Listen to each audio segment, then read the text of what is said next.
चिन्तासन्तानहन्तारो यत्पादाम्बुजरेणवः स्वीयानां तान्निजाचार्यान् प्रणमामि मुहुर्मुहुः। यदनुग्रहतो जन्तुः सर्वदुःखातिगो भवेत् तमहं सर्वदा वन्दे श्रीमद्वल्लभनन्दनम्। अज्ञानतिमिरान्धस्य ज्ञानाञ्जनशलाकया चक्षुरुन्मीलितं येन तस्मै श्रीगुरवे नमः। नमामि हृदये शेषे लीलाक्षीराब्धिशायिनं लक्ष्मीसहस्रलीलाभिः सेव्यमानं कलानिधिं। चतुर्भिश्च स्त्रिभिस्तथा षड्भिर्विराजते योऽसौ पञ्चधा हृदये मम।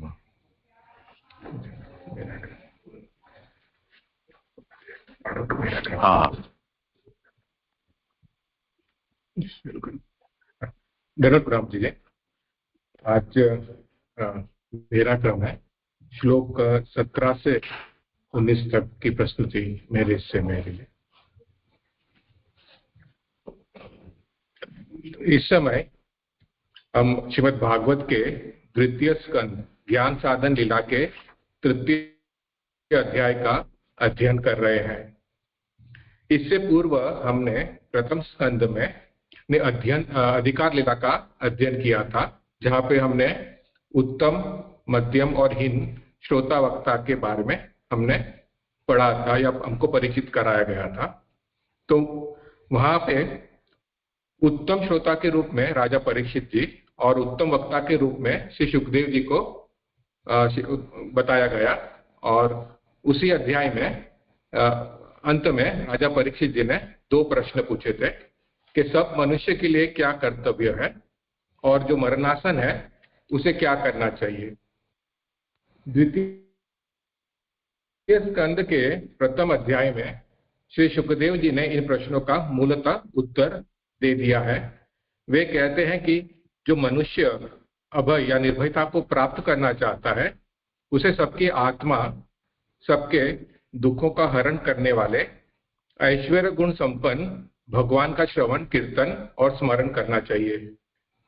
इसी को इस स्कंद में श्रवण साधना कहा गया है, जिसके 3 अंग या 3 साधन बताए गए हैं: तत्व ज्ञान, श्रद्धा और मनन। तो यह संपूर्ण स्कंद 3 प्रकरणों में विभाजित है। पहला तत्व ज्ञान, जो अध्याय 1 और 2 जिसके अंतर्गत आते हैं, फिर श्रद्धा अध्याय 3 और 4, और मनन 5 से लेकर 10 तक। जो पहला प्रकरण है तत्व ज्ञान यानी वस्तु निर्णय, इस प्रकरण में अध्याय 1 और 2 है। अध्याय 1 में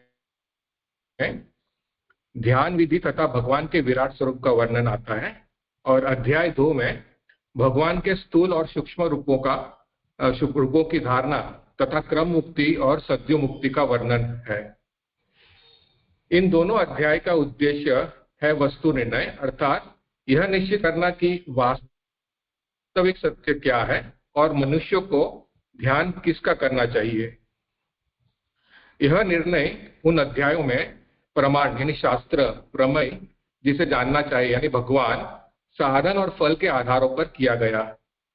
तो अध्याय 1 और 2 में यह सिद्ध किया गया कि भगवान ही परम सत्य है और उन्हें ही जानना मनुष्य का वास्तविक लक्ष्य है।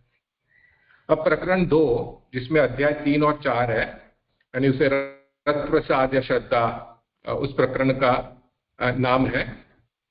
तो अध्याय 3 में श्रोता के संदर्भ में श्रद्धा और अध्याय 4 में वक्ता के संदर्भ में श्रद्धा का वर्णन आएगा। तो अध्याय 1 और 2 में अब तक जो सत्य का निर्णय हो चुका है, अब बताया जा रहा है कि उस सत्य की प्राप्ति, श्रद्धा व प्रेम कैसे जागृत हो। तो इस अध्याय में यानी जो पहले श्लोक में सुखदेव जी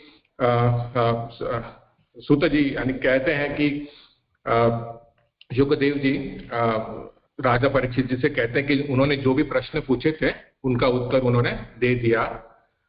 श्लोक 2 और 9 से कामना के संदर्भ में यानी कामना का जो विषय है उसके संदर्भ से आपको किन देवी देवताओं का भजन करना चाहिए, वह श्लोक 2 और 9 में आया। श्लोक 10 में यह बताया गया कि आपको कामना हो या न हो, अगर आप मोक्ष के कामी हो और काम हो या स्वतंत्र बुद्धि वाले हो, तो भी आपको भगवान का ही भजन करना चाहिए। फिर श्लोक 11 में वहां पे आता है कि यानी इन जो भगवान की भजन की सिद्धि के लिए दो साधन, यानी सब जो भी सब साधन है वो दो में आ जाते हैं।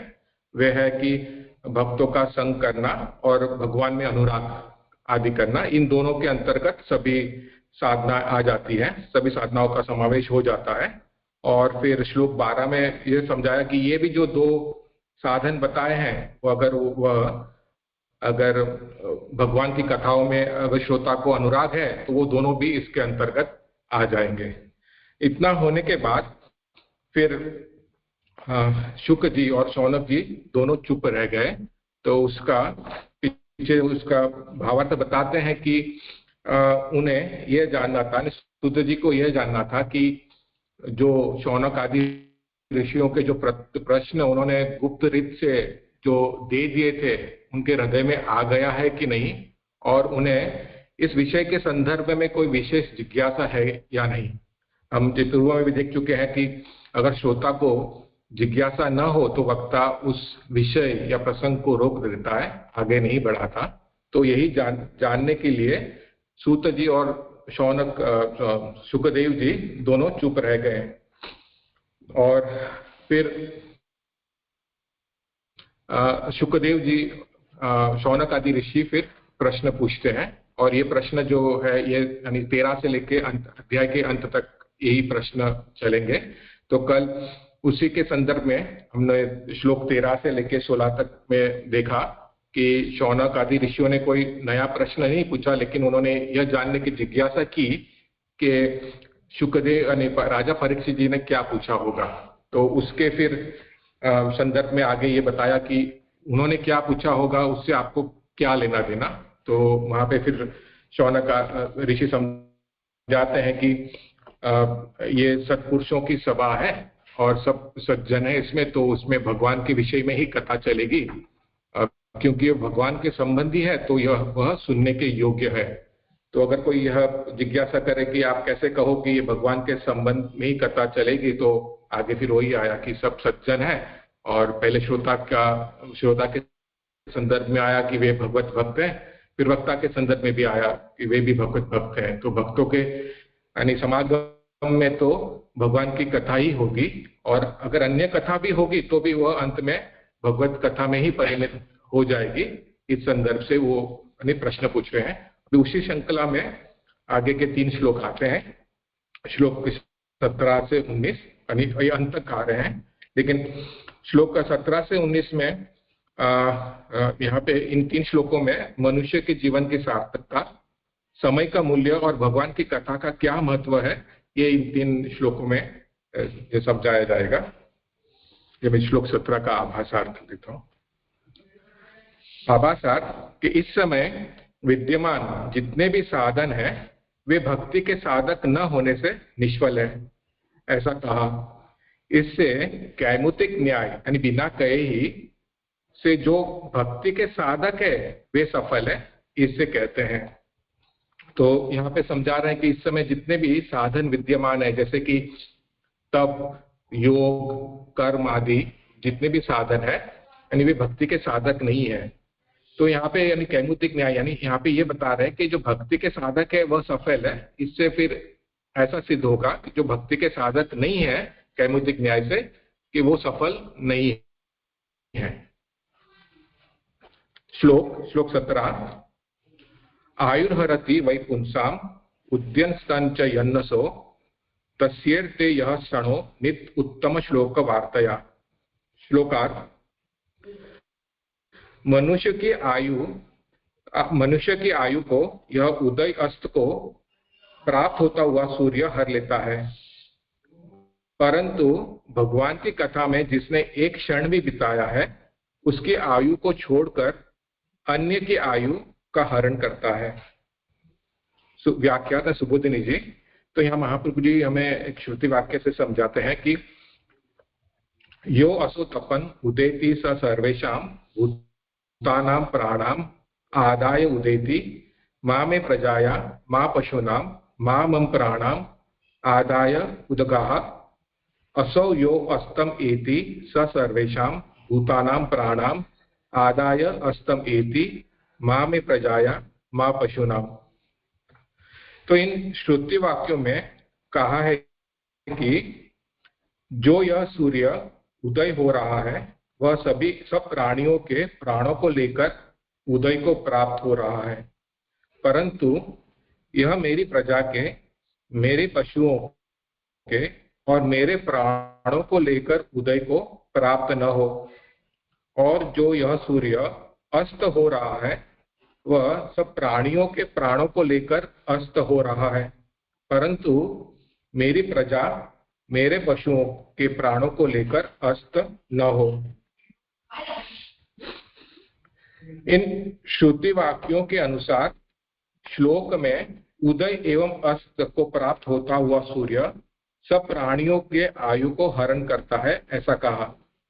तो ये जो श्रुति वाक्य में जो आ रहा है कि जब भी सूर्य अस्त या उदय या अस्त होता है वह सभी प्राणियों के आयु के कुछ अंश को लेकर उदय या अस्त होता है या उसका हरण कर लेता है। तो यहाँ पे सूर्य को काल का प्रतिनिधि बताया है, और हम जो देखें भी, अगर हम काल की गणना भी जो करते हैं वो सूर्य के उदय या अस्त को लेकर ही करते हैं। तो जब भी सूर्य उदय होता है या अस्त होता है वो सभी प्राणियों के आयु का कुछ अंश लेके या हरण करके ही होता है। इसी श्रुति वाक्यों में मां में प्रजाया ऐसा कहने से किसी की आयु का हरण नहीं भी करता ऐसा जाना जाता है। तो इस श्रुति वाक्य में जो प्रार्थना आती है कि मां में प्रजाया मां पशुनाम मां मम प्राणाम, तो इससे ऐसा जाना जाता है कि यह सूर्य किसी की आयु का हरण नहीं भी करता है। तो वहां प्रश्न होता है कि ऐसा कौन है जिसकी आयु का यह सूर्य हरण नहीं करता। तो इस प्रश्न का उत्तर यह है कि जिस भगवान ने आयु के हरण करने के लिए इसे स्थापित किया है वह सूर्य लोक न्याय से अधिकार देने वाले के अंतरंग या भक्त की आयु को हरण नहीं करता, नहीं हरता है, ऐसा जाना जाता है। तो जो प्रश्न उठा था कि जो श्रुति वाक्यों में जो प्रार्थना है, यानी किसी की प्राणों को, प्रार्थना से ऐसा समझाया कि किसी के प्राणों को नहीं हरता है, तो वो कौन है? तो उसके उत्तर में समझा रहे हैं कि यानी भगवान ने आयु को हरण करने वाले को जिसे स्थापित किया है, यानी सूर्य या काल को भगवान ने उसे स्थापित किया है, तो वह सूर्य लोक न्याय यानी सामान्य न्याय से अधिकार देने वाले के अंतरंग या भक्त की आयु को नहीं हरते। तो हम लोक न्याय में भी देखते हैं कि अगर किसी ने किसी को स्थापित किया है तो जिसने स्थापित किया है उसके विरुद्ध वो कार्य नहीं करता या ऐसा कार्य नहीं करेगा जिससे कि उसे कोई बुरा या खेद हो। तो यहाँ पे यानी सूर्य भगवान के भक्त के आयु को नहीं हरता है। और साथ में यह भी करता है कि जिनकी आयु का हरण किया है उनकी आयु भी भगवदियों को दे देता है, भगवदियों को ही दे देता है, क्योंकि हरण की हुई आयु का उपयोग भी आवश्यक है। तो यानी जिनकी आयु को सूर्य ने हरा है उसे वह भगवदियों को दे देता है। लीजिए, ये थोड़ा वाक्य में समझ में नहीं आया था तो इस प्रकार से समझाऊं, क्योंकि अगर आज हम देखें जैसे कि 3-4 बिलियन लोग हैं, 1% ही उसमें भक्त होंगे, तो उनकी आयु का हरण करके अगर भगवदियों को दे तो उसे कैसे समझे। तो जैसे पूर्व में हमने देखा था कि राजा परीक्षित के संदर्भ में आया था कि उनकी मृत्यु होने के बावजूद भी वह सनातन है, वह जीवित है, क्योंकि वह भगवत भक्त है। तो ऐसे ही मुझे थोड़ा मैंने विचार किया था कि जोड़ने से, क्योंकि प्रैक्टिकल यानी लिटरली वो आयु तो ऐड नहीं हो रही है, आयु जितनी है उतनी ही है, लेकिन भगवत भक्त जो होते हैं वे यानी सनातन यानी हमेशा रहते होते हैं, जैसे राजा परीक्षित में समझाया। तो इस प्रकार से समझे, क्योंकि बाकी तो लिटरल मीनिंग तो नहीं बैठेगा।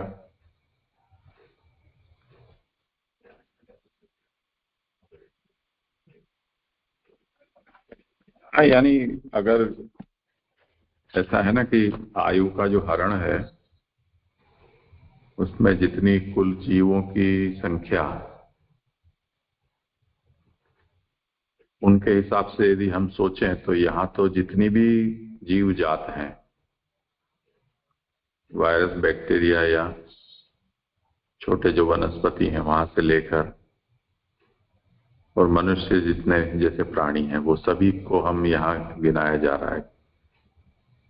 तो माँ में प्रजाया, माँ पशु नाम, माँ मम।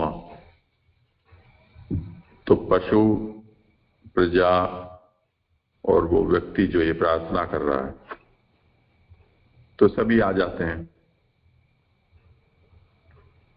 तो एक जो हरण है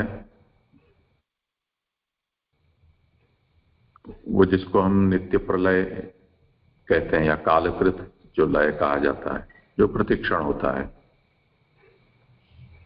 तो वो प्रतिक्षण जो लय होता है कालकृत, वो तो भक्त अभक्त सभी के लिए वो काल तो बह रहा है, उसमें कोई अपवाद नहीं है। आयु शब्द से जो प्रारब्ध से लेकर अपने देह धारण करते हैं उसको आयु हम समझ सकते हैं। तो उसमें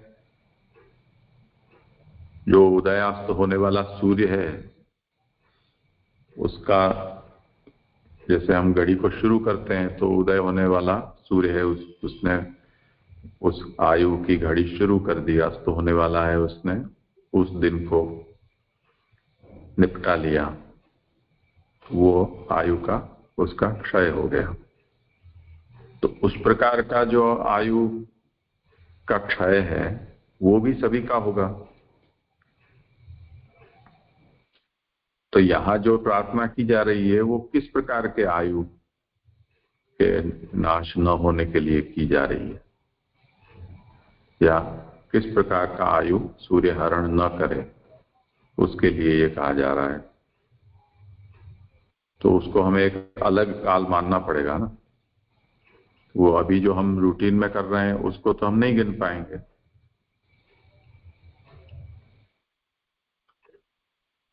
तो जैसे हम अपनी गति बढ़ाकर और किसी को ओवरटेक कर लें, या कोई ज्यादा पौ पीछे कर रहा है साइड मांगते हुए, तो हम अपनी गति को धीमा करके उसको आगे बढ़ने दें। ऐसा कुछ भी करें तब भी जो एक यूनिवर्सल क्लॉक चल रही है वो तो जैसे चल रही है वैसे ही चलेगी, उसके टाइम में तो कोई आगे पीछे नहीं होगा ना। तो उस प्रकार से ब्रह्मसूत्र में इस विषय में ऐसा विचार आया है कि भक्त भगवदीय होते हैं, उनसे भी जाने अनजाने कुछ ऐसे शास्त्र विरुद्ध आचरण हो जाते हैं, प्रमादवश हो जाते हैं, अज्ञानवश हो जाते हैं। अब वो जो कर्म है उसके सिद्धांत के अनुसार उसका कुछ भी सदसद परिणाम तो पैदा होना ही है, और जो कुछ भी पैदा होता है फल वो उसका नाश भोग से हो, ऐसा ही भगवान का सामान्य नियम है। पर यदि भगवान ये चाहते हैं कि इसके कर्म का क्षय हो जाए, क्योंकि ये मेरा भक्त है और जो मैं उसको फल देना चाहता हूं भक्ति मार्गीय, तो उसमें वो पापादिक हैं वो विघ्न रूप न हो, तो जो भी कागजी कार्यवाही की आवश्यकता है वो पूरी हो जाए, यानी उसके कागज पर पाप का जो हिसाब है वो नील हो जाए, ऐसा भगवान इच्छते हैं। तो उसके पाप हैं वो उसके शत्रुओं को बांट देते हैं भगवान, ऐसा भगवान इंटरनली कर लेते हैं। और इसी तरह उनके जो शत्रु हैं, उनके जो पुण्य है वो भक्त के हितेच्छुक होते हैं उनको भगवान बांट देते हैं। इसलिए बड़े लोग इस तरह से समाधान मन का करते थे, जैसे हमारे कोई हितेच्छु हो जो हमारे लिए सब कुछ दौड़ भाग करते हों, कष्ट सहन करते हों, तो वो हमारे ही कष्टों को ले रहे हैं ना। तो हमारे कष्ट को वो ले रहे हैं, तो भगवान ने ही कुछ ऐसी लीला की है कि हमारे दुष्कृत हैं वो डाइवर्ट उनकी ओर कर दिए हैं। उसी प्रकार आयु का भी समझो कि जो आयु है वो किसी एक मनुष्य को उसका प्रारब्ध कुछ वर्ष की आयु के रूप में प्राप्त हुआ है, और काल के हिसाब से वो जो क्रम है वो चल रहा है। उसमें एक जो आयु की क्लॉक चल रही है वो तो जैसे चल रही है वैसे ही चलेगी। पर जैसे इस श्लोक में ये कहा है, आगे इसका निरूपण और आएगा भी सही, कि जो उत्तम श्लोक की वार्ता में जो क्षण जाती हैं वो क्षण सूर्य उनकी आयु नहीं हरता है,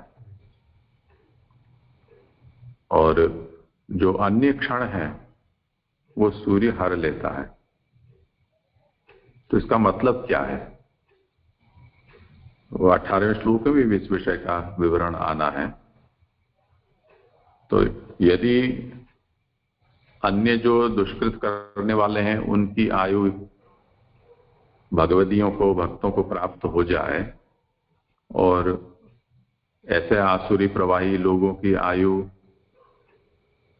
का वॉल्यूम बहुत ज्यादा हो जाए, क्योंकि संख्या भी उनकी ज्यादा ही होती है भक्त के विषय में, वैसे ही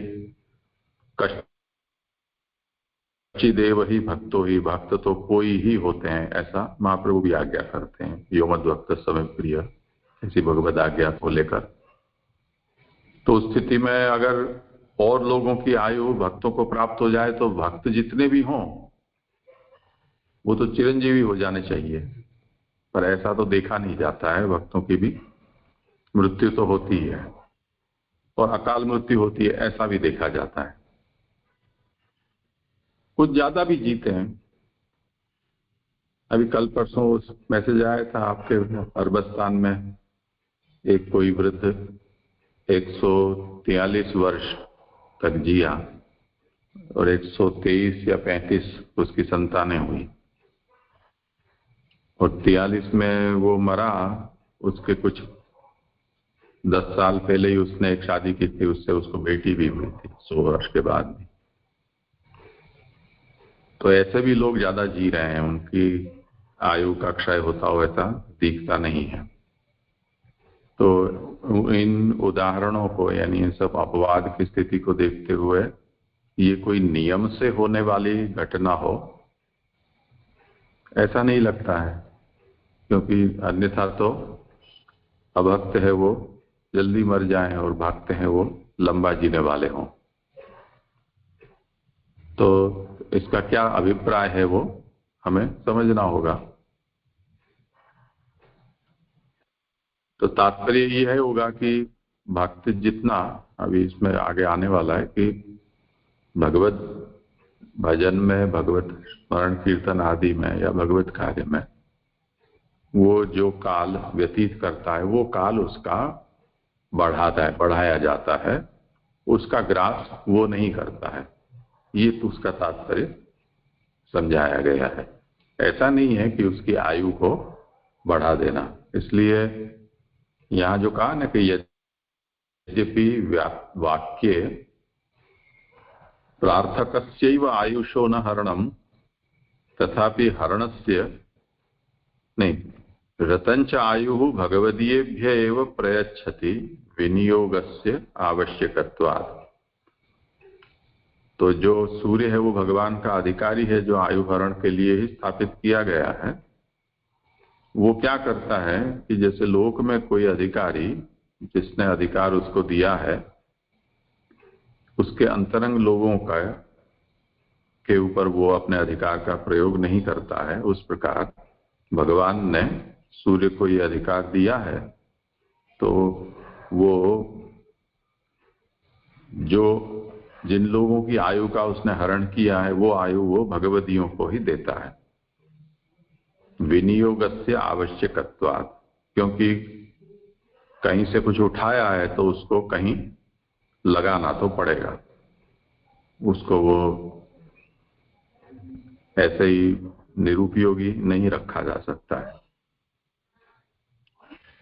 तो इससे ये सिद्ध हो रहा है कि वो उसका विनियोग उस आयु का वो भगवदीय को देकर भगवदीय जिस प्रकार से भगवत कार्य में उसका विनियोग कर सकें ऐसा, क्योंकि सूर्य स्वयं तो भगवत कार्य कर नहीं पा रहा है, भगवत सेवा आदि, तो वो भगवदियों को इस रास्ते से सहायता करके और उनकी आयु यानी भगवत सेवा के काल को बढ़ा देता है, उनकी तत्परता में वो सहयोगी बन जाता है। तो ऐसा अभिप्राय इसको समझना चाहिए।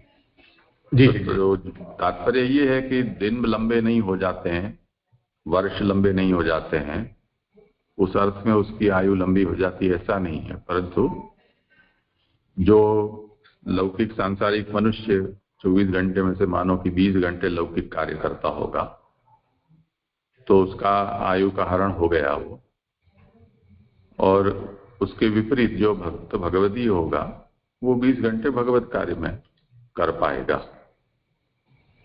तो ऐसा ही प्रायः देखा जाता है, हम अपने घर परिवार में भी देखें तो जो ऐसे भगवत निष्ठ हैं लोग, भगवत सेवा स्मरण परायण हैं, वो इसलिए हो पा रहे हैं उतना क्योंकि उनके ही घर परिवार में बहिर्मुख लोगों की भीड़ है,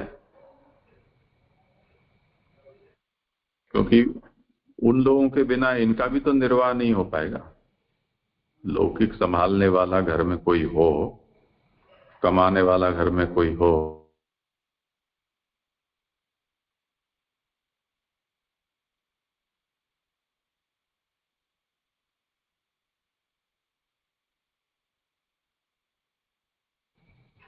आए गए का समाधान करना, नौकरी धंधा भी करना, कमाने भी जाना, ये सब भी करना, तो इनकी भी तो सेवा और स्मरण के लिए समय नहीं बचेगा।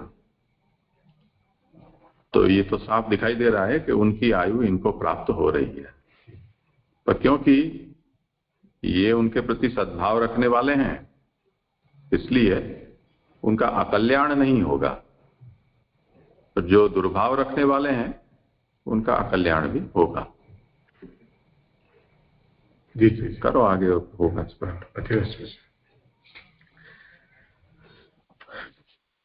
आगे, यद्यपि श्रुति वाक्य में प्रार्थना करने वाले की आयु का हरण न करने की बात है, तथापि आयु हरण की अनियतता के ज्ञापन से वैसा निश्चित होता है कि वह आयु के अतिरिक्त हटता है।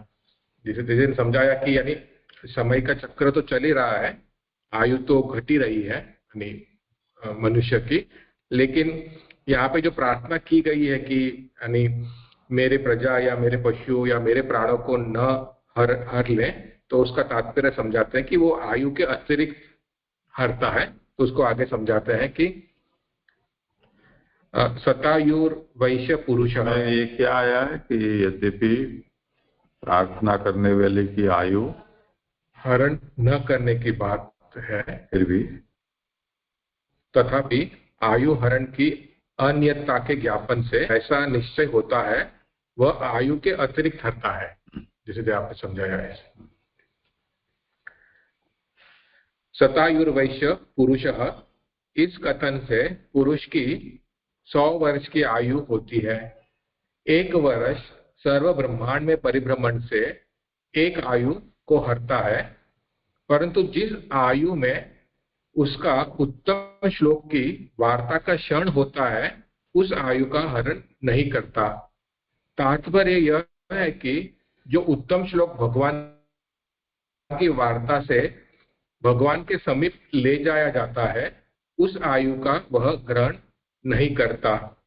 तो यहाँ पे वही जैसे समझाया कि यानी जो सूर्य ब्रह्मांड के परिभ्रमण से यानी एक आयु, एक वर्ष यानी एक आयु को हरता है, परंतु यानी जिस आयु में उत्तम श्लोक की वार्ता का एक क्षण भी आता है, उस आयु को नहीं हरता है, क्योंकि वह वार्ता यानी भगवान के समीप या भगवान के नजदीक ले जाने वाली होती है। इसलिए सूर्य उस आयु का ग्रहण नहीं करता।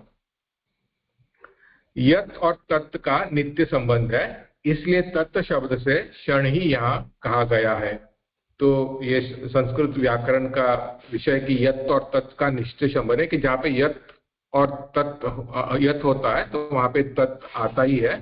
और जो श्लोक में यानी यन्नसो तत्स्यतेय,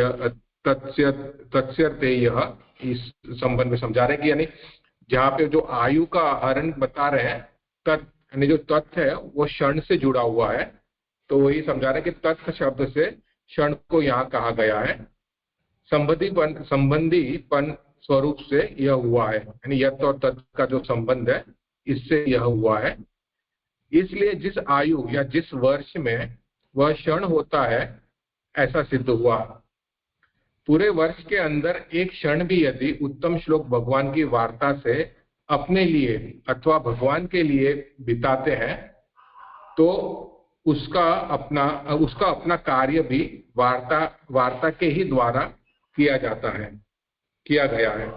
तो यानी एक वर्ष के अंतर्गत अगर एक वर्ष के अंदर उसने भगवान की यानी वार्ता एक क्षण भी अगर उसने की है तो सूर्य उस पूरे वर्ष को नहीं हरता है और उसे कुछ अधिक यानी साधन आदि करनी नहीं है, क्योंकि भगवत वार्ता ने ही ऐसा किया है। यानी उससे भगवत वार्ता के कारण वह सूर्य उस वर्ष को या उस वर्ष का हरण नहीं करता।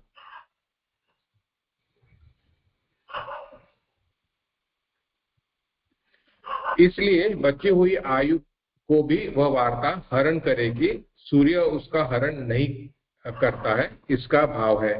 तो यानी आयु यानी एक आयु यहाँ पे बता रहे कि एक वर्ष है। अगर एक वर्ष के अंतर्गत एक क्षण भी वो भगवान का नाम लेता है तो बची हुई जो समय है उस वर्ष के अंतर्गत उसका भी सूर्य हरण नहीं करता है, वह वार्ता ही उसका हरण करती है। यानी वह वर्ष या वह आयु उसके सार्थक हुई या उससे वह कृतार्थ हुआ।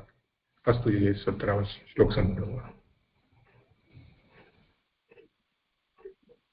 यह दंडवत प्रणाम। जय। ऊपर वाला प्रश्न तो जो कल्पेश भाई ने पूछा था वो तो क्लियर हो गया। ये लास्ट पंक्तियां समझ में नहीं आई है। भगवान के लिए बिताते हुए तो अपना कार्य भी वार्ता के द्वारा किया गया है, इसलिए बची हुई आयु को भी वह वार्ता ही हरण करेगी, सूर्य उसका हरण नहीं करता। ये पंक्तियां समझ में नहीं आ रही। जी। यानी यहाँ पे जो आयु का मीनिंग है ना, एक वर्ष, एक आयु यानी एक वर्ष। तो अगर एक वर्ष के अंदर अगर वह पुरुष एक क्षण भी भगवान का नाम लेता है वर्ष के अंतर्गत एक क्षण भी, तो बचा हुआ जो समय है उस आयु के अंतर्गत या उस वर्ष के अंतर्गत वो वार्ता ही हरण करती है, यानी सूर्य हरण नहीं करता है। ऐसा उस क्षण के कारण वो पूरा साल उसका सार्थक हुआ, यानी उसको सूर्य हरण नहीं करेगा।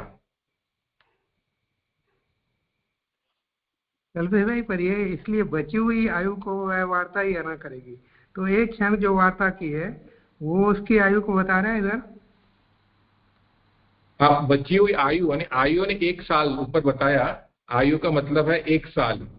तो एक साल के अंदर अगर वो एक क्षण भी उस वार्ता करता है तो पूरी आयु उसके यानी पूरा वर्ष उसका सार्थक होता है, तो वो सूर्य हरता नहीं है, जैसे समझ में है। ये इंश्योरेंस में जैसे प्रीमियम होता है ना, उस प्रकार प्रीमियम अपने को रोज नहीं भरना पड़ता है, साल में एक बार आपने प्रीमियम भरा तो उसकी इफेक्ट एक साल तक रहेगी, ये तात्पर्य है। जी देखिए इसमें जो आगे आया ना कि जिस आयु में उसका उत्तम श्लोक की वार्ता का क्षण होता है उस आयु का हरण नहीं करता है। तो फिर इससे ये बात थोड़ी अलग हो गई कि भाई उसका वो एक क्षण ही नहीं, लेकिन वो पूरा आयु या तो वो जो पूरा वर्ष है उसका भी हरण नहीं करता है, ऐसे समझना फिर। जी जी जी। हाँ जी, दंडवत प्रणाम जी। यहाँ जो बात आ रही है शतायुर्वे पुरुषाः, इस कथन से पुरुष की 100 वर्ष की आयु होती है। तो जे पुरुष की 100 वर्ष की आयु होती है, यानी जो कोई माने इस सिद्धांत की तरह है या माने जैसे कि भाई 100 वर्ष की आयु होगी ही, तो उसमें जैसे वर्ष में वो अगर भजन करता है, माने समय निकालता है भगवत सेवा या उसमें, तो वो उसकी आयु माने उसका वो वर्ष काउंट हो जाएगा। तो ऐसे करके मान के चलो शुरू से लेके एंड तक मैं ऐसे समझ पा रहा हूँ शायद 100 वर्ष की आयु फिक्स है। जैसे सतयुग में इतने वर्ष की आयु होती थी, त्रेता में इतनी, द्वापर में इतनी। तो चूंकि ये कलिकाल की बात है तो उसमें कहीं कलिकाल के लिए 100 वर्ष की आयु फिक्स की, और जिसमें वो नहीं करता तो कोई 50 में, कोई 40 में, कोई 20 में चला गया।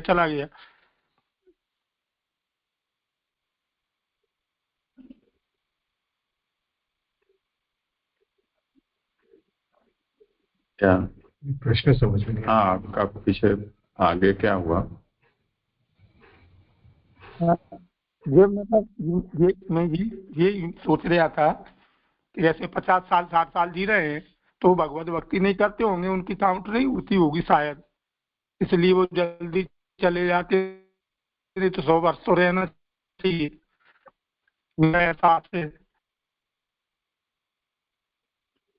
देखो, ये इसकी उत्थानिका से इस विषय को समझना चाहिए। 17वें श्लोक के उत्थानिका में ये कहा ना कि इदानीम विद्यमानानाम भक्ति साधकत्वे वैफल्यम वक्तुम भक्ति साधकत्वे सफलत्वम कैमुतिक न्यायना।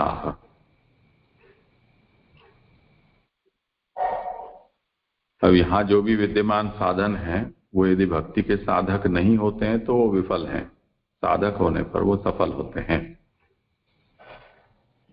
उसमें एक साधन मानो कि मनुष्य की आयु है। तो उसकी सफलता और विफलता हमें कैसे आंकनी चाहिए? तो हर रोज सूरज उगता है और अस्त होता है, हम देखते हैं, और बहुत से मनुष्य हैं, प्राणी हैं, पर हम यहाँ प्राणियों को भी हम ले सकते हैं, भले ही उनमें वो ज्ञान नहीं है या वो अधिकार नहीं है, पर वो जीव तो है ना। तो यदि जीव हैं, भगवत अंश हैं, तो वो जिनके अंश हैं उनके प्रति उनका भी कुछ न कुछ तो कर्तव्य बनता ही है।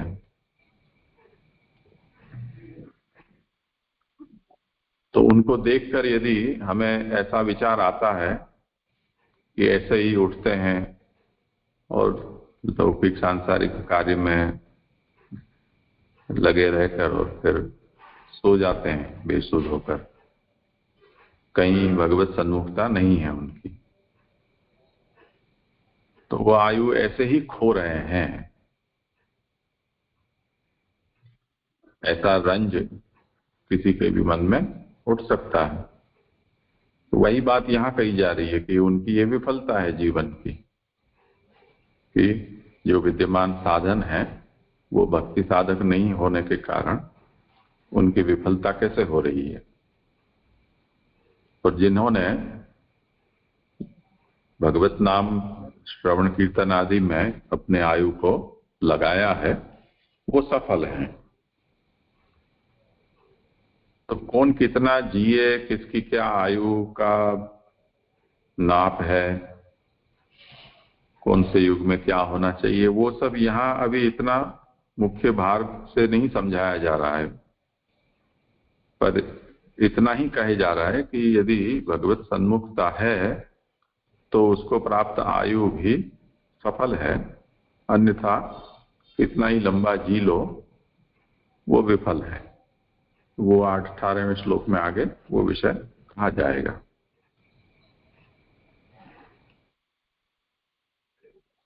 हाँ जी। यानी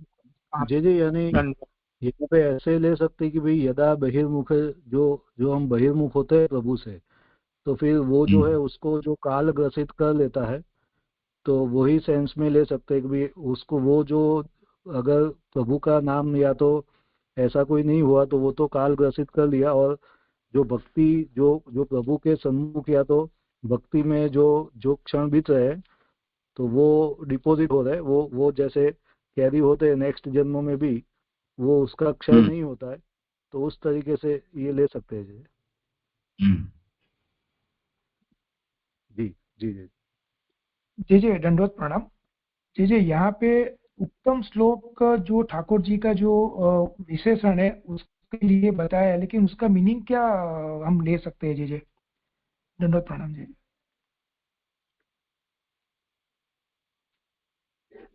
उत्तम श्लोक यानी ठाकुर जी है, उत्तम जो है प्रभु भगवान का ही यानी नाम है उत्तम श्लोक।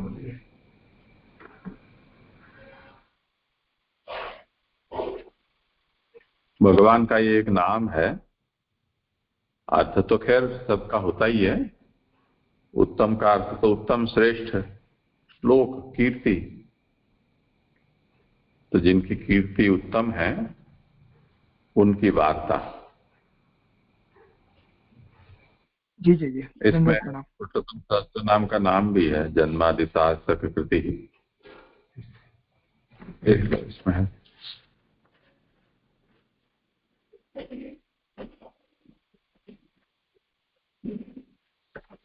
जी। ये आभासात एक क्वेश्चन था यहाँ पे। ये जो आभासात में ये लिखा ना कि इस समय विद्यमान जितने भी साधन हैं वे भक्ति के साधक न होने से निष्फल है। तो यहाँ पे इस समय ऐसा कहने की क्यों स्पेसिफिक जरूरत? क्योंकि ये जो बात है, ये जो न्याय है, वो तो सभी जगह सभी समय लागू होता ही है ना, कि भी जो कोई भी साधन है अगर वो भक्ति के साधक न होगा तो वो निष्फल होगा, और जो भक्ति के साधक होगा वो सफल होगा। तो यहाँ पे ये जो इस समय जो लिखा हुआ है वो स्पष्ट नहीं हो रहा है।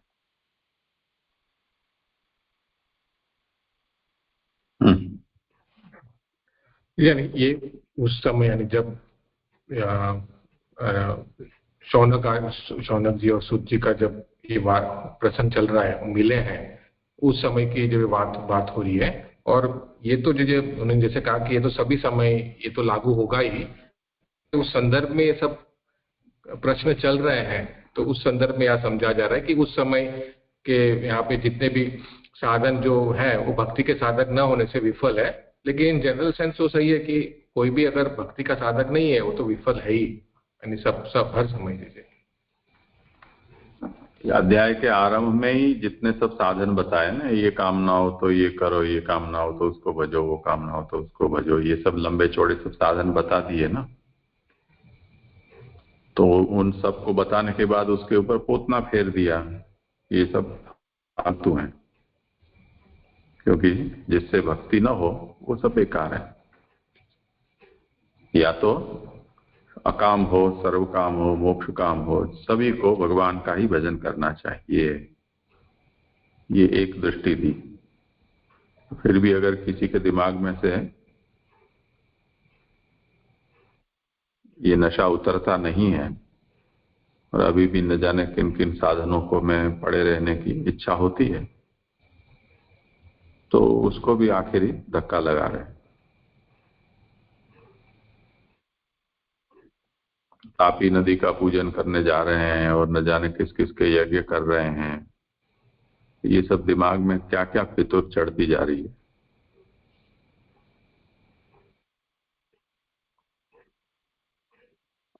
जी जी जी जी। और जी यहाँ पे ये जो बात आई कि भाई लोग जो 99वें पेज पे वो दूसरी लाइन है कि वह सूर्य लोक न्याय से अधिकार देने वाले अंतरंग भक्त की आयु को नहीं हरता है। तो यहाँ पे जो आयु की जो बात है ये वो अंतरंग भक्त की ही ऐसे ही लेना है, भक्त नहीं लेकिन अंतरंग जो है उसकी ही बात हो रही है, यानी लिमिटेड कर दिया उसको। जी जी जी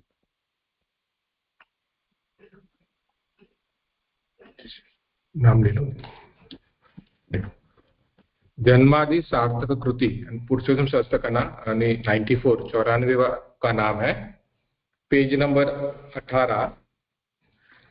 एक कि जन्म जिसमें आदि है, ऐसे आयुष्य को सफल करने वाली जिनकी कृति है अर्थात लीला है। भगवान की दशविध जो लीलाएं हैं उनका आश्रय करने वालों का सार्थक जन्म होता है। भगवान की दशविध लीलाओं का आश्रय किए बिना जन्म निष्फल है। प्रभु भक्तजनों का जन्म इत्यादि सफल करने के लिए ही लीलाएं निर्माण करते हैं। फिर जो उन लीलाओं का आश्रय न करे तो उनका जन्म वृथा ही माना जाता है। श्रीमद् भागवत के इस स्कंद में कहा गया है कि तज्जन्म तानि कर्माणि, हरि की लीलाओं का सेवन करने में आए उनका ही जन्म सार्थक है, वो ही मुख्य कर्म है। तथा जिसमें भगवान का गुणानुवाद करने में आया हो, इसके अतिरिक्त जो क्षण भी जाता है वह उदय अस्त रूप द्वारा मनुष्य का आयु हरण करता है, अर्थात उनका जीवन भगवत कथा के बिना सफल नहीं हुआ, उसकी आयुष्य वृथा ही गई। इस कारण ही भगवत कृति का आश्रय करना चाहिए और उसके करने वाले जन्मादि को सफल करने वाले प्रभु ही है।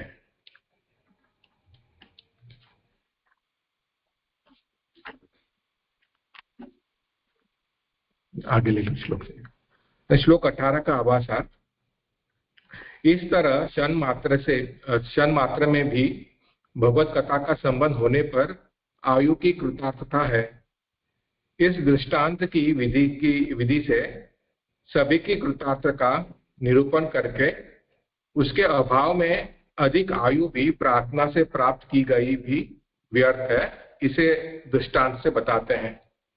तो ऊपर हमने देखा कि यानी क्षण मात्र के भगवत कथा से भी यानी उस आयु की कृतार्थता होती है, उस आयु को सूर्य हरण नहीं करता है।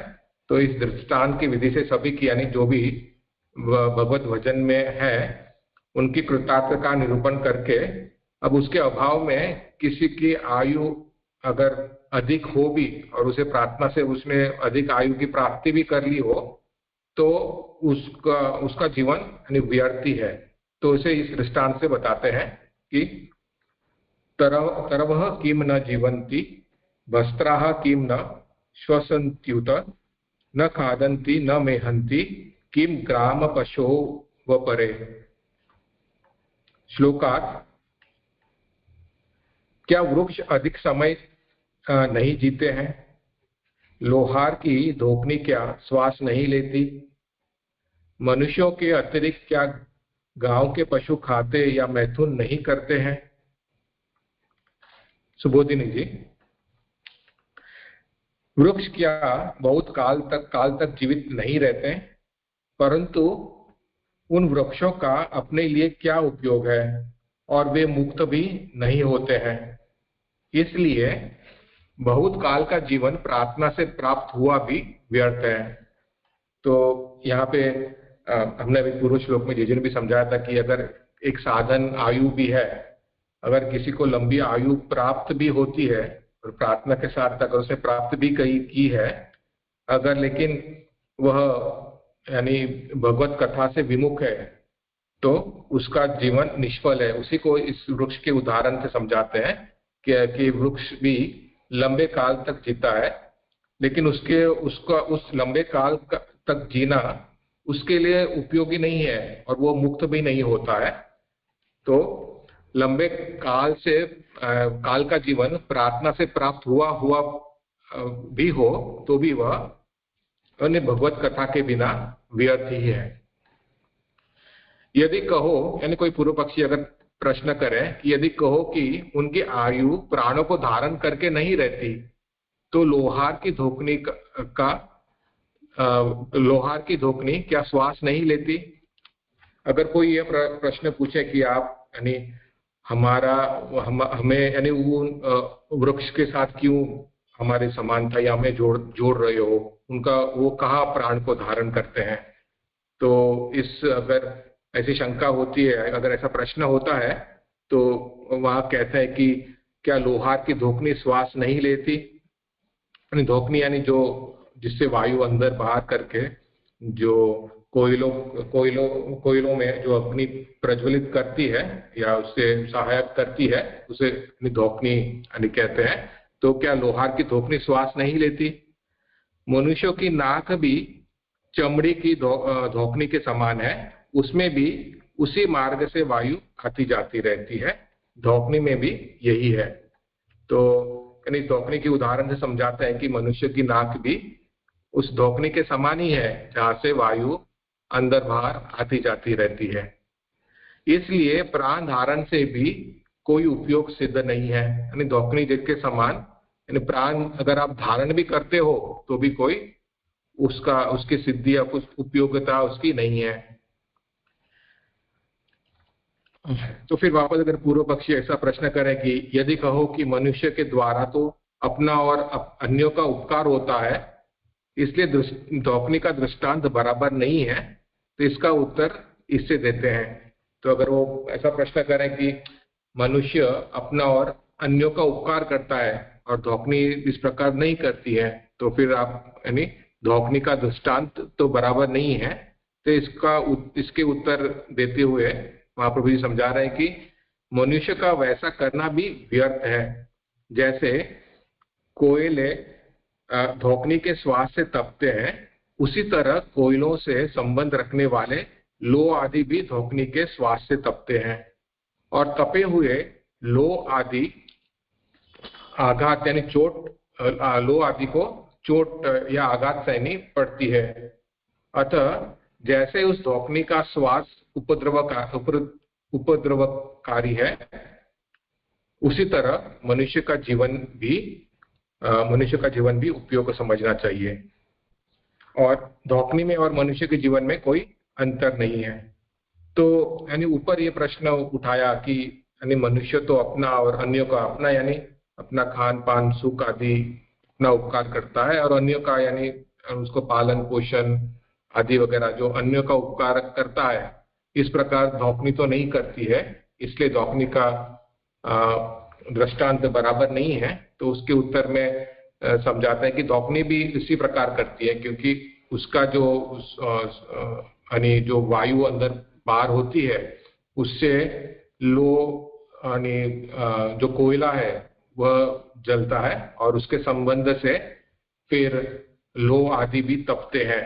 लेकिन फिर वो जो तपते हुए लोह आदि को तो आघात चोट सहनी पड़ती है, यानी कोई उपयोग तो है ही नहीं इस प्रकार का, यानी अपना और अन्यों का उपकार करने का। और इसलिए धोकनी के समान ही मनुष्य के जीवन में कोई अंतर नहीं है। यानी ये उसी की बात हो रही है जहाँ पे यानी वह भगवत विमुख है, बहिर्मुख है, उन जीवों की या उन मनुष्यों की यहाँ बात हो रही है। आगे, पुरुषार्थ सिद्ध दोनों में ही समान है। यदि कहो कि मनुष्य के जीवन में तो भोग होता है, धोकनी से तो कोई भोग नहीं होता, इसका उत्तर यह है कि लोगों को अन्न आदि के खाने में ही भोग का भ्रम होता है, परंतु देखा जाए तो वास्तव में इसे भोग नहीं कहते। एक रास्ते से अन्न आदि का प्रवेश होता है और दूसरे रास्ते से निकल जाता है। जिस तरह अपने शरीर से निकला हुआ ग्रास शुकर के मुख में प्रवेश करके फिर निकल जाता है, कोई विशेषता नहीं है। तो यहाँ पे फिर वापस पूर्व पक्षी अगर ऐसा प्रश्न करें कि धोकनी आदि तो भोग नहीं करती लेकिन मनुष्य तो भोग करता है, तो उसके समाधान में समझाते हैं कि जो यानी अन्न आदि खाने में जो भोग का भ्रम होता है, परंतु देखा जाए वास्तव में उसे भोग नहीं कहते, क्योंकि एक रास्ते से अन्न प्रवेश करता है और दूसरे रास्ते से अन्न निकल जाता है। और उसकी समानता वो शुक्र के साथ बताते हैं कि शुक्र में भी ऐसा ही होता है कि वो अन्न खाता है, एक रास्ते से अन्न खाता है और दूसरे रास्ते से निकल जाता है। तो इसमें यानी और पशु में कोई अंतर नहीं है, समान ही है। तो ये उसे भोग उसे नहीं कहना चाहिए। आगे, जिनको ग्राम पशु की समानता का आभास नहीं है उनके लिए दृष्टांत है। तो जैसे बताया कि यानी जो मनुष्य यानी अपने आप को यानी उसे पता नहीं है कि वह ग्राम पशु के समान है, क्योंकि वह भगवान नाम आदि नहीं लेता है, तो उनके लिए दृष्टांत है। ब्रह्मवेत्ता के लिए यह दृष्टांत नहीं है। यानी ब्रह्मवेत्ता यानी आत्मा जगत और भगवान का जो संबंध जानता है, यानी उसे पता है कि यानी भगवान का नाम आदि जो लेना है, जो हमने पूर्व में देखा है, उनके लिए ये दृष्टांत नहीं है। बाकी सब जो बहिर्मुख मनुष्य आदि है उनके लिए ये दृष्टांत बताया है, क्योंकि सामान्य मनुष्य प्राकृत होते हुए भी अपने को बहुत मानता है। तो हम देखें कि जो सामान्य मनुष्य है प्राकृत भी है, लेकिन अपने आप को वो बड़ा मानता है। अपरे का अर्थ है कि यह मानव भी एक प्रकार का पशु है। श्रुति में कहा है कि तस्मात् त्रयम् पशूनाम हस्तादानः, यानी पशुओं में ये तीन आपस में सहायक है। और वे तीन कौन, इस पर उसी श्रुति का जो वाक्य शेष है वो कहता है कि पुरुषो हस्ती मर्कटः है, परंतु ग्राम पशु होने से उसमें निंदनीयता है। तो यहाँ पे यानी श्रुति वाक्य में से द्वारा समझा रहा है कि वहां पे अपरे आता है कि यानी जो मानव भी है वो एक प्रकार से पशु ही है, और उस पशुओं में तीन आपस में सहायक बताए हैं। यानी पुरुषो हस्ती, पुरुष हस्ती शायद यानी हाथी, मरकट यानी बंदर, ये तीन यानी पुरुष के समान पशु के समान ही है। लेकिन यहाँ पे जो ग्राम पशु यानी जो गांव का जो पशु है, जो यानी जो बहिर्मुख जो मनुष्य है वो ग्राम पशु के समान है। उसे आगे के श्लोक में और उसकी स्पष्टता होगी, क्योंकि वो ग्राम पशु के होने के समान है, इसलिए वह निंदनीय है, ऐसा समझाते हैं 18 श्लोक।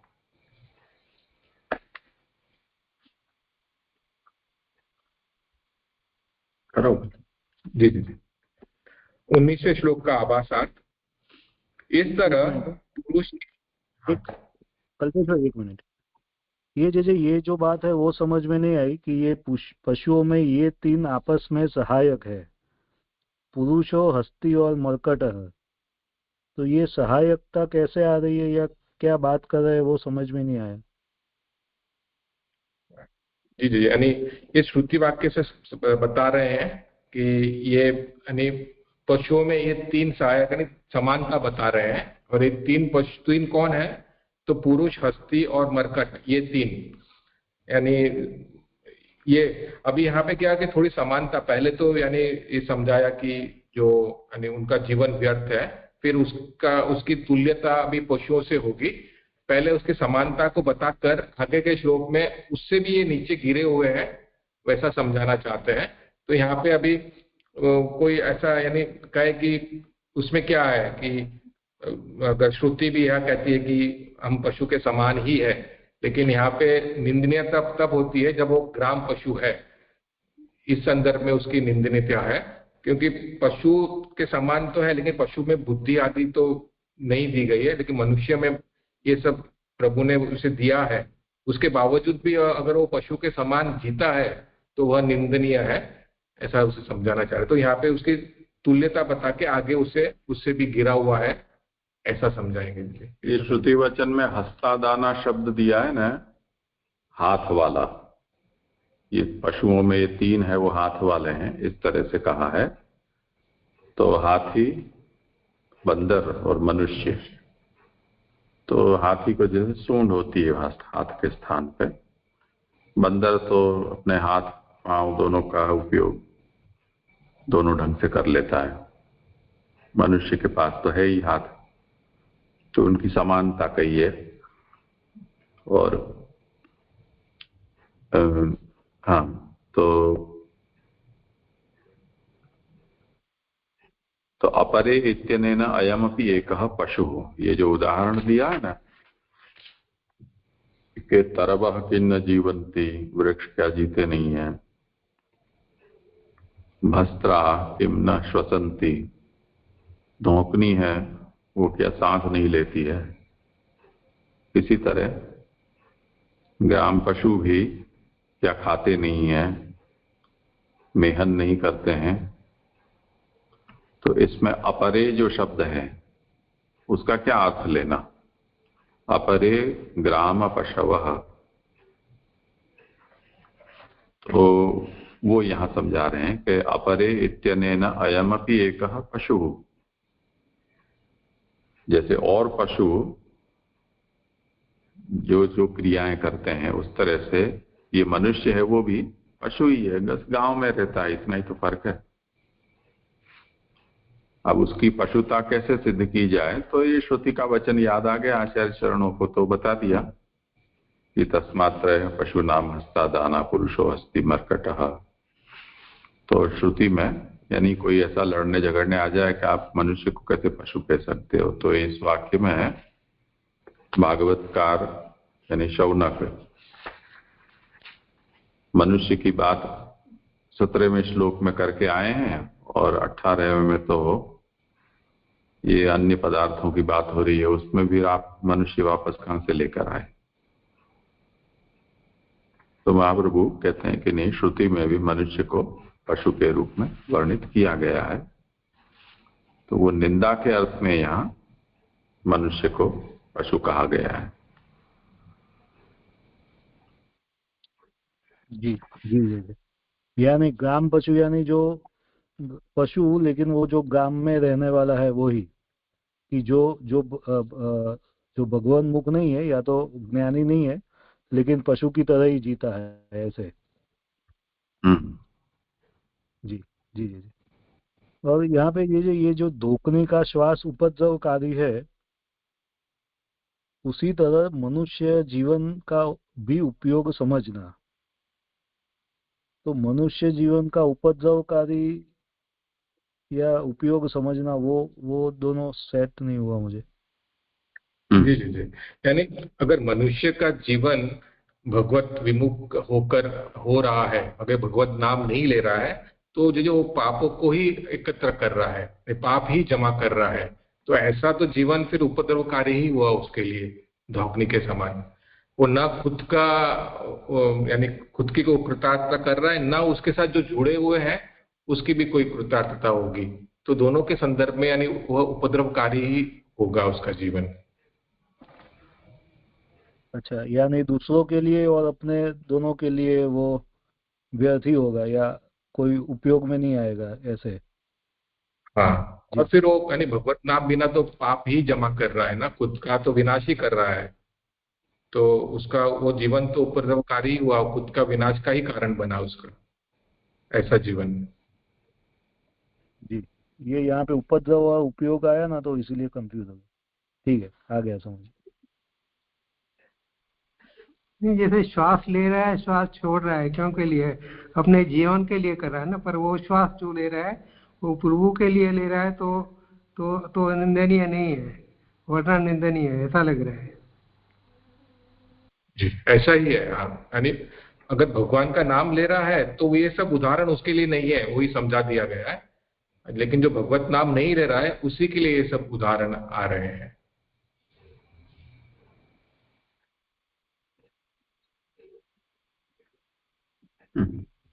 जी जी। 19वें श्लोक का आभासार। नहीं, इस प्राण तरह धारण भी, कल्पेश भाई, इसलिए प्राण धारण से भी कोई उपयोग नहीं है, यही आ रहा है। जैसे अपन विचार कर रहे हैं ना, वही पंक्ति महाप्रभु जी दे रहे हैं इधर। जो श्वास ले रहे हैं श्वास छोड़ रहे हैं, प्राण धारण से कोई उपयोग नहीं होता है अगर वो प्रभु का नाम नहीं लिया। जी करो। जी से 19वें श्लोक का आभासार। इस तरह पुरुष की नीचों के साथ समानता बताकर अब उनसे भी और निष्ठा का प्रतिपादन करते हैं। स्ववीड वराहोष्ट्र करे ही संस्तुतः पुरुषः पशुः न यत् कर्ण पथोपेतो जातु नाम गदाग्रजः। श्लोकार्थ जिसके कानों में गदाग्रज भगवान के गुण नाम आदि नहीं पड़े वह तो मनुष्य ही नहीं है, किंतु कुत्ते, ग्राम, सुकर, ऊंट, गधे से भी गया बीता है। सुबोधिनी जी, कुत्ता, ग्राम, सुकर, ऊंट और गधा, ये 4 पशु सब लोकों में निंदित है, उनके स्तुति को ही नहीं करता।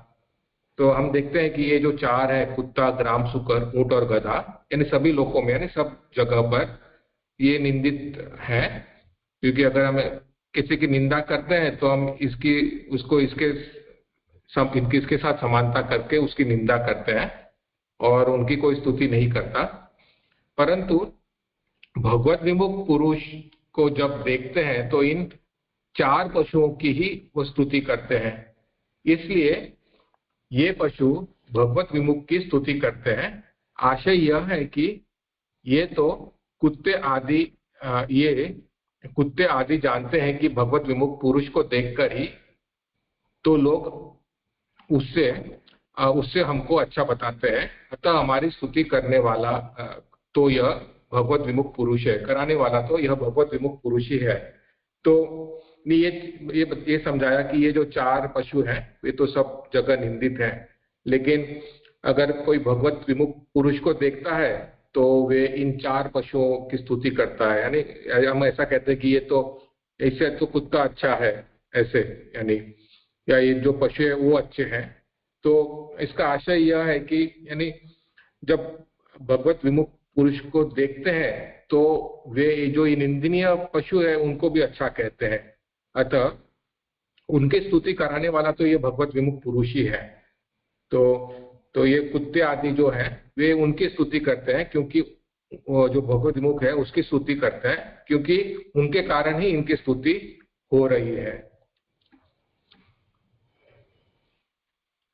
आगे, यद्यपि कुत्ते तो पूंछ को हिलाकर ग्रास मात्र के लिए भी अपनी लालसा को जताते हैं, इसी तरह भगवत विमुख पुरुष भी अपनी लालसा को समझा देता है। तो यहाँ पे अभी ये जो 4 पशु गिनाए हैं, इनके पहले यानी इस जो भगवत विमुख पुरुष है उसकी समानता बताकर फिर वो उससे भी कैसे गिरा हुआ है वह समझाएंगे। तो अभी एक कुत्ते की समानता समझाने के लिए बताते हैं कि यानी जो कुत्ता आदि पशु है वह भगवत विमुख पुरुष की कुत्ता जो पशु है वो पूंछ हिलाकर यानी अपना जो उनसे जो चाहिए ग्रास मात्र उसकी लालसा को प्रकट करता है। इसी तरह जो भगवत विमुख पुरुष है वो भी अपनी लालसा को समझा देता है। यद्यपि कुत्ता तो स्वामी का हित करता है और थोड़े से संतोष करता है, परंतु यह प्राकृत पुरुष तो स्वामी का हित भी नहीं करता और न थोड़े से संतोष करता है। तो अभी कुत्ते के साथ समानता बताकर अभी वो उससे भी कैसे गिरा है वो समझाता है कि कुत्ता तो यानी हमें देखें कि वो स्वामी का हित ही करता है और थोड़े में ही संतोष मान लेता है, लेकिन ये जो प्राकृत पुरुष है वो स्वामी का हित भी नहीं करता, यानी कभी भी उसे अवसर मिल जाए तो अपने हित को आगे रखेगा और थोड़े में भी संतुष्ट नहीं होगा, वो उसके जितना मिला उससे वो अधिक ही चाहता है।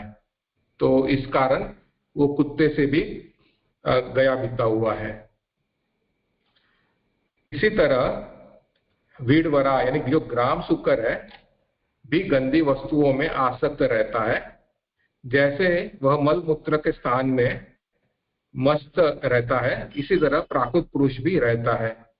तो अब जो ग्राम सुकर है उसके साथ उसकी अभी समानता बता रहे हैं कि जो ग्राम सुकर है वो गंदी वस्तु यानी जो मल मूत्र में ही मस्त रहता है। इसी तरह जो प्राकृत पुरुष है भी वो यानी राग भोग आदि में वह पूरा मस्त रहता है और उसी को यानी मल मूत्र के समान उसे गिना गया है वहां पे जो राग भोग आदि। तथापि यह शुक्र तो जो वस्तु किसी के काम नहीं आती है ऐसी वस्तु से अपना जीवन निर्वाह करता है, उस वस्तु में उससे हिस्सा बांटने वाले कोई नहीं है, परंतु ये प्राकृत पुरुष तो सबके भोगों को स्वयं खा जाता है। तो अभी वो इससे यानी इस ग्राम शुक्र से कैसे गिरा है वो समझाते हैं कि यानी जो ग्राम शुक्र होता है वो किसी के काम नहीं आने वाली वस्तु में अपना जीवन निर्वाह करता है और उस वस्तु में कोई हिस्सा बांटने वाला भी नहीं है और ना वो किसी का लेने को जाता है। परंतु ये जो प्राकृत पुरुष है वो तो अन्य के जो भोगों को भी स्वयं खा जाता है। आगे फिर ऊंट के साथ समानता बता रहे हैं कि ऊंट यद्यपि कांटे आदि अत्यंत कठोर पदार्थ का उपयोग या उपभोग करता है और फिर भी स्वामी का बोझ ढोता है, परंतु प्राकृत पुरुष तो ऊंट से भी गया बीता है। यह भगवान का तो कोई कार्य नहीं करता और इसे अच्छा अच्छा खाने को चाहिए। तो अभी ऊंट के साथ उसकी समानता बता रहे हैं कि ऊंट क्या है कि यद्यपि यानी वो अत्यंत कठोर पदार्थ का उपभोग करता है और स्वामी का बोझ भी उठाता है और लेकिन परंतु जो प्राकृत पुरुष है वो ऊंट से भी गया गुजरा है, क्योंकि वो स्वामी का कोई तो कार्य यानी भगवान का तो कोई कार्य नहीं करता और उसे अच्छा अच्छा खाना चाहिए, क्योंकि ऊंट आदि जो कांटे यानी जो अपने रेगिस्तान आदि में जो पौधे आदि में कांटे ही होते हैं तो उसे वो खाता है और वो ये कठोर पदार्थ खाने के बावजूद भी वो स्वामी का बोझ उठाता है, परंतु पुरुष इस प्रकार से यानी नहीं करता। अब गधे के साथ कि यद्यपि गधा गधी की लात खाकर चला जाता है इसलिए वह पुरुष के समान है, परंतु वह गधा गधी से कभी विरुद्ध नहीं चलता, न वह कभी मालिक के काम में हट करता है। इस प्राकृत पुरुष में गधे के दोष तो हैं परंतु गधे के गुण इसमें नहीं है, अतः इसकी लोग निंदा करते हैं कि ये गधे से भी गया बीता है। तो यहाँ पे वही समझाता है कि यानी वो गधा गधी का लात खा के चला जाता है लेकिन परंतु वो कभी गधी से कभी विरुद्ध नहीं चलता और कभी भी मालिक के काम में हट भी नहीं करता, परंतु ये प्राकृत पुरुष में वो दोष तो है परंतु ये गधे के समान उसमें गुण नहीं है, इसलिए लोग उसकी निंदा करते हैं कि ये गधे से भी गया बीता है। यह बात पुरुष मात्र में है ऐसा नहीं समझना चाहिए, क्योंकि जिनके अन्न-भक्षण का उपयोग ज्ञान भक्ति में होता है उसको इसमें नहीं लिया गया है। तो ये जो भी उदाहरण ऊपर दिए गए हैं यानी ये सब पुरुष मात्र में है ऐसा नहीं हमें समझना चाहिए, लेकिन क्योंकि जो अन्न भक्षण का उपयोग ज्ञान भक्ति में करते हैं वो इनमें शामिल नहीं है। तो श्रुति में भी कहा गया है कि मोगम अन्नम विदन्ते अप्रचेताः अन्नेन प्राणाः अन्नात् प्राणा भवन्ति, कि जो भगवत विमुख पुरुष है वह व्यर्थ ही अन्न खाता है, वह न देवताओं का उपकार करता है न अपना हित करता है न मित्रों का हित करता है। तो यहाँ पे वही समझा रहे हैं कि जो भगवत विमुख पुरुष है वो अन्न को व्यर्थ ही करता है, यानी खाना उसका अन्न का खाना व्यर्थ ही है, क्योंकि वह न देवताओं का उपकार करता है। तो हमने पूर्व में देखा कि जो अपने इंद्रियों के अधिष्ठाता देवता है उन्हें भी यानी ये इच्छा होती है कि जो मनुष्य यानी प्रभु के गुणगान में या भजन आदि में जुड़े, इससे उनकी तृप्तता होती है, क्योंकि भगवत विमुख पुरुष ऐसा नहीं करता तो वो देवताओं का उपकार भी नहीं करता, न अपना हित करता है न मित्रों का, यानी अगर वह भगवत कथा आदि में जुड़ा हुआ है तो उसके संग से मित्रों का भी हित होगा, तो ऐसा भी नहीं करता, यानी इससे भगवत विमुख पुरुष से ऐसा भी नहीं होता। वह तो केवल पाप का भार बढ़ाता है।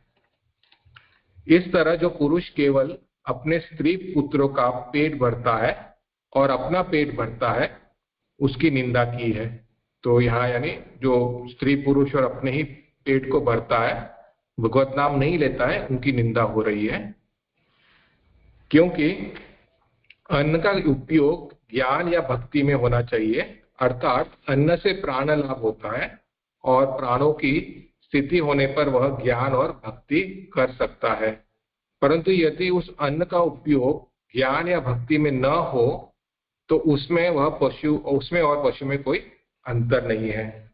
तो वही कि यानी अन्न हमें इसलिए चाहिए ताकि हम उस प्राण को धारण कर सकें, अपना शरीर चला सकें और जिससे हम ज्ञान और भक्ति को प्राप्त कर सकें। लेकिन इस प्रकार अगर हम नहीं करते हैं तो यानी उसमें और पशु में कोई अंतर नहीं है।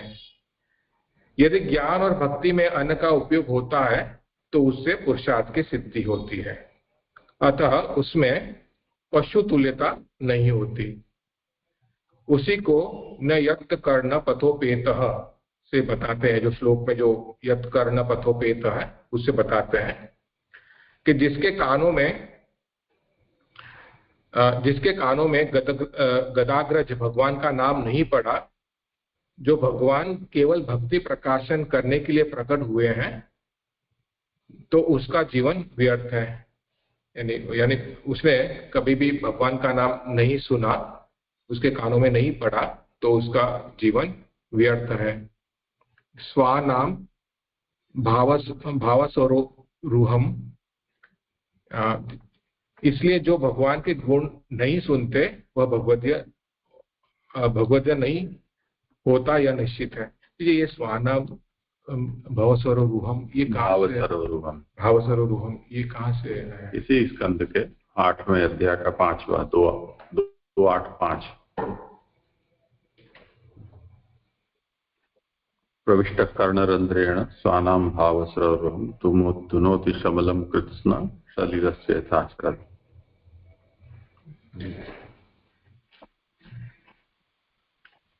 यानी इसलिए जो भगवान के गुणों को नहीं सुनता वह भगवद्य नहीं होता है, यह निश्चित है, और उसे भक्ति मार्ग या ज्ञान प्राप्त नहीं होता।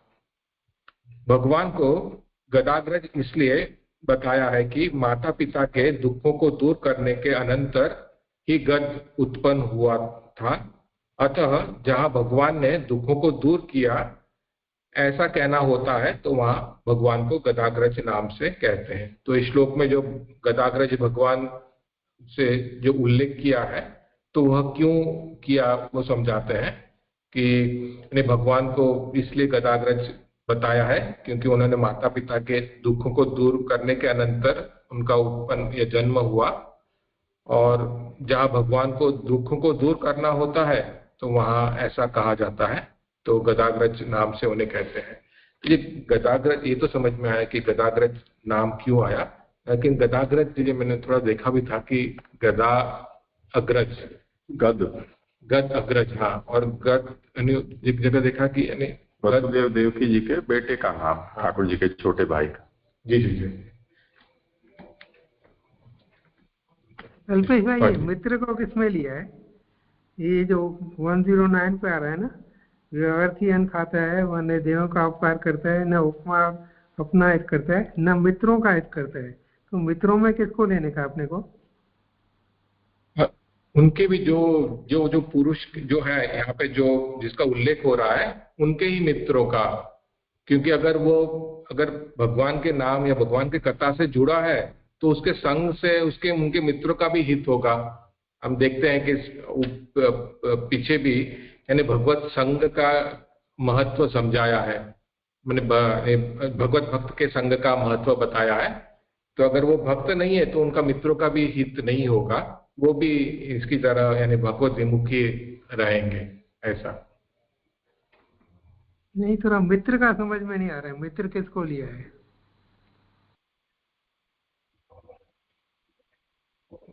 उन्हीं के मित्र जो जिस पुरुष की यहाँ पे उल्लेख हो रहा है उन्हीं के जो मित्र होंगे उसी का यहाँ पे समझ में आ रहा है।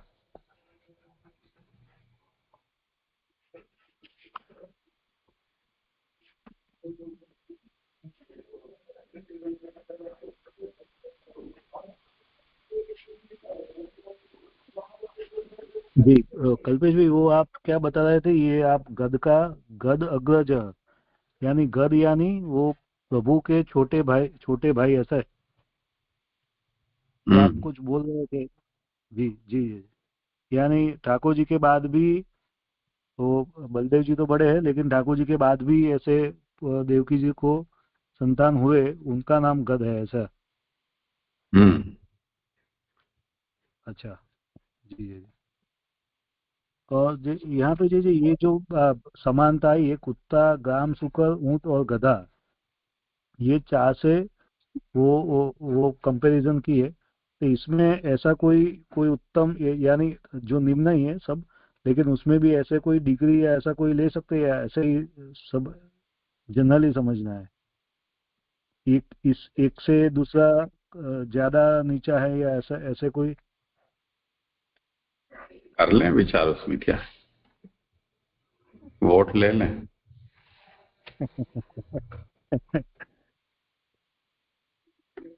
यहाँ पे ग्राम पशु है इसलिए चारों का उल्लेख आया है, क्योंकि सामान्यतया यही चार यानी गांव में बसते हैं, पाले पा, और ये ग्राम उनके उन मनुष्य के साथ रहते हुए है, इसलिए इनकी यानी समानता और उससे निश्चितता कैसे है वो समझा रहे हैं, लेकिन डिग्री वाइज नहीं समझ में आया, चारों एक ही है ऐसे।